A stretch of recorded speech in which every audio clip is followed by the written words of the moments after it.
Botany part 2 BSc third final year unit second प्रश्न 11 निम्नलिखित पर संक्षिप्त टिप्पणी लिखिए। ए लैक ओपेरान, बी संरचनात्मक gene, C promoter gene, D operator gene, E नियंत्रक या नियामक जीन।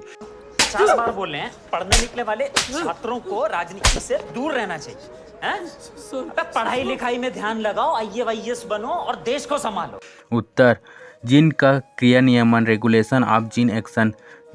जीन्स जीवों की क्रियात्मक इकाई है जो कि गुणसूत्रों के ऊपर एक रैखिक क्रम में व्यवस्थित रहते हैं तथा जीवों के जैविक लक्षणों का निर्धारण करते हैं। कोशिकाओं में कुछ ऐसी व्यवस्था होती है जिसके द्वारा एक विशिष्ट जीन को एक विशिष्ट समय में क्रियाशील होने की अनुमति दी जाती है, जबकि अन्य जीन्स की क्रियाशीलता नियंत्रित रहती है। इसे ही जीन क्रिया का नियमन कहते हैं।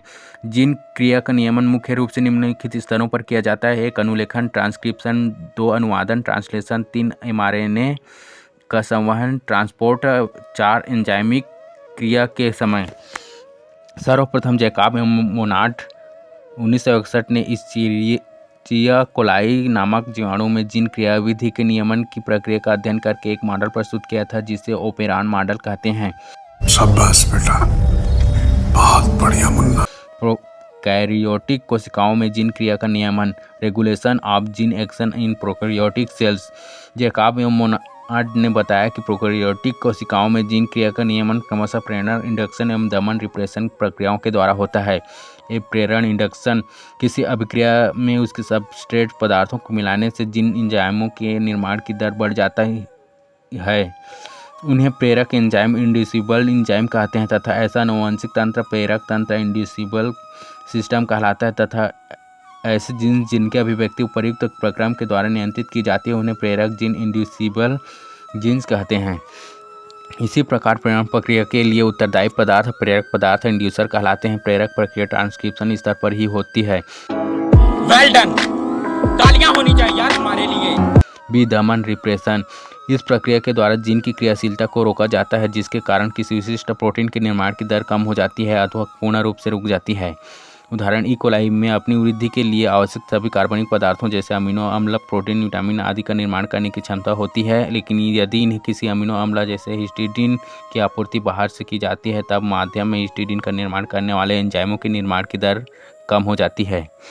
इस प्रकार ऐसा तेज जिसमें उस क्रिया का उत्पाद इन प्रोडक्ट मिलाने पर क्रिया की दर कम हो जाती है उसे दमनकारी तंत्र रिप्रेसिबल सिस्टम कहते हैं तथा अंत्य उत्पाद मिलाने पर जिस एंजाइम के निर्माण की दर कम हो जाती है उसे दमनकारी एंजाइम रिप्रेसिबल एंजाइम कहते हैं। कितने तेजस्वी लोग हैं हमारे पास, कितने शानदार विचार रखते हैं जी। ओपेरान सिद्धांत, ओपेरान थ्योरी।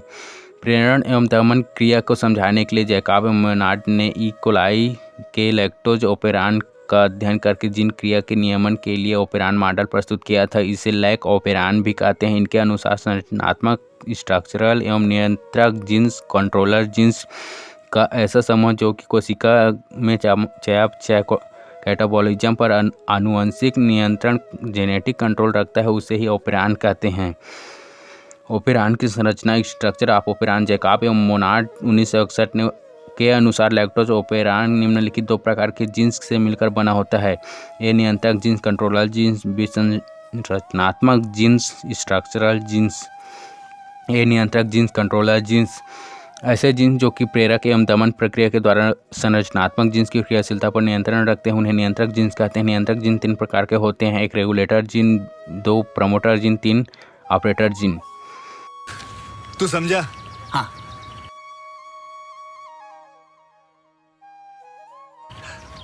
नहीं, तू समझा नहीं। 1 रेगुलेटर जीन, यह एक प्रकार के एंजाइम का श्रवण करता है जो रिप्रेसर के समान कार्य करता है। लैक ओपेरान के जीन में एक प्रोटीन का संदेश कोडित होता है जिसके द्वारा ऑपरेटर जीन को बांधकर या रोककर उसकी सक्रियता का दमन करता है। 2 प्रमोटर जीन, यह जीन रेगुलेटर जीन एवं ऑपरेटर जीन के बीच पाया जाता है। यहीं पर आरएनए पॉलीमरेज एंजाइम ओपेरान से जुड़ता है तथा संरचनात्मक जीन्स के अनुलेखन का समारंभन इनिशिएशन ऑफ ट्रांसक्रिप्शन करता है। इस प्रकार डीएनए का वह भाग जो आरएनए पॉलीमरेज एंजाइम की क्रियाशीलता पर नियंत्रण रखता है तथा एमआरएनए का अनुलेखन करता है उसे ही प्रमोटर जीन कहते हैं।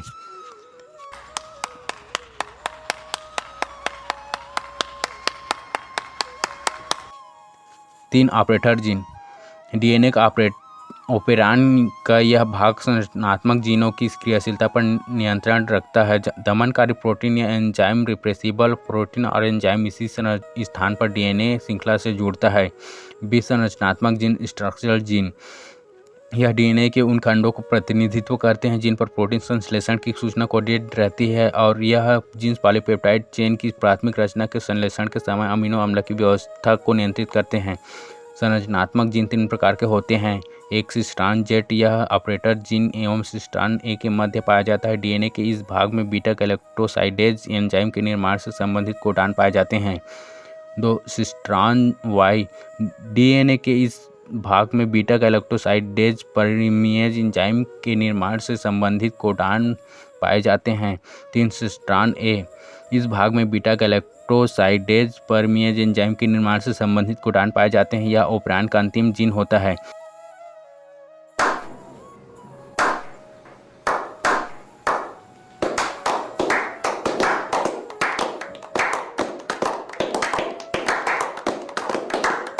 ऑपेरान की क्रिया विधि, मैकेनिज्म ऑफ ऑपेरान एक्शन।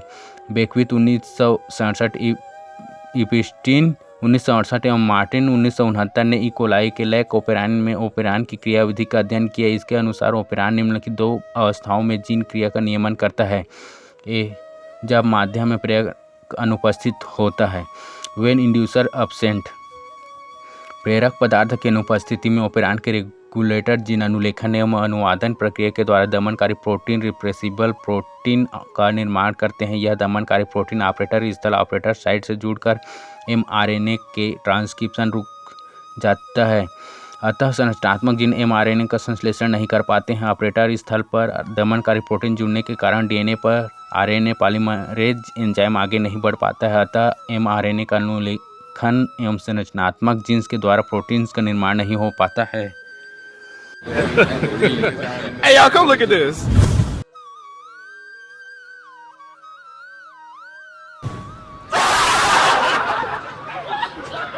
बी, जब माध्यम में प्रेरक उपस्थित होता है, when inducer molecules present.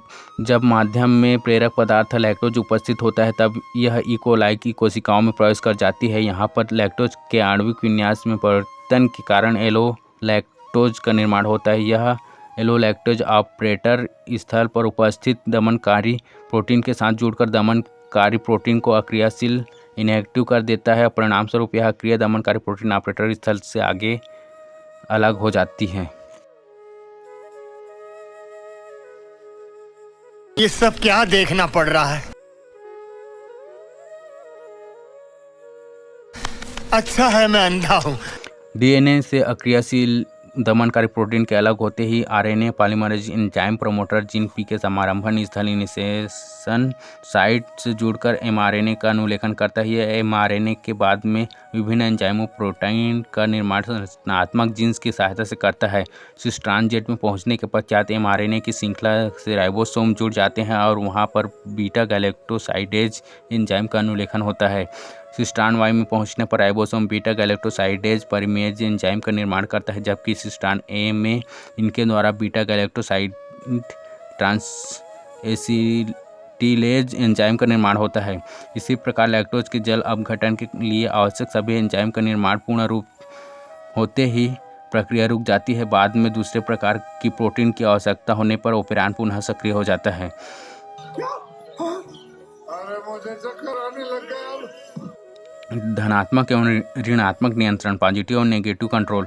Gene क्रिया के नियमन के समय कुछ ऐसे पदार्थ होते हैं जो कि ऑपरेरान की क्रियाशीलता पर सकारात्मक पॉजिटिव प्रभाव डालते हैं। ऐसे पदार्थों को ऑपरेरान के साथ मिश्रित करने पर ये रेगुलेटर जीन आई को दमनकारी प्रोटीन के निर्माण के लिए प्रेरित करता है तथा ऑपरेटर जीन्स ओ को सक्रिय करते हैं।